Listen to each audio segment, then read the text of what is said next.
L'apôtre Baudelaire Akanati, de nationalité congolaise de la République du Congo-Brazzaville, est un informaticien professionnel. Il est lié à la servante de Dieu Charlène Ngona depuis plus de 15 ans. Est père biologique de 5 enfants, dont 2 brillants garçons et 3 brillantes filles avec plusieurs enfants spirituels, à savoir parmi lesquels des ministres, serviteurs et servantes de Dieu.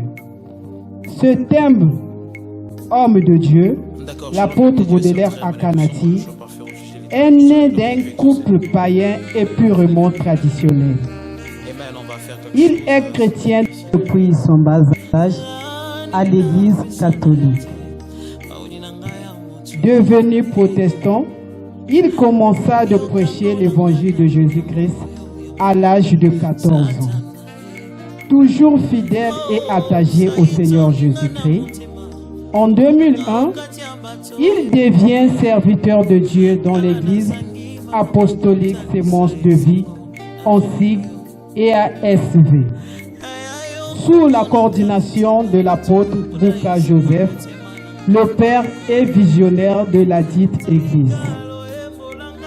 Vu que cela ne suffisait pas pour lui, en 2016, il reçoit de Dieu un appel authentique au ministère à part celui de l'apostolat. D'où la naissance de l'église MAPED, qui signifie ministère apostolique, la puissance de l'Esprit divin. Sur ce, l'apôtre Baudelaire Akanati est légalement fils spirituel de l'apôtre Bouka Joseph, un icône de la foi qui de nos jours est un père pour l'Église de la République du Congo-Brazzaville, pour de nombreux ministres de Dieu à travers le monde. Cet homme de Dieu, oint par une onction spéciale et sans mesure que Dieu utilise, l'apôtre Baudelaire Akanati est un puissant orateur, un conférencier de marque, un séminariste distingué. Cependant, pour l'apôtre Baudelaire Akanati, gagner les âmes pour le Seigneur Jésus-Christ et démontrer la puissance de Dieu qui réside dans sa parole, dans le nom de Jésus, dans le sang de Jésus et par la présence de la personne du Saint-Esprit, a été et sera toujours sa passion.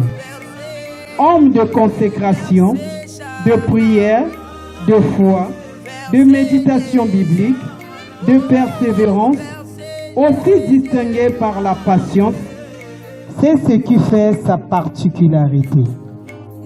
Enfin, l'apôtre Baudelaire Akanati, surnommé le surnaturel, est un homme véritablement choisi par Dieu pour être utilisé.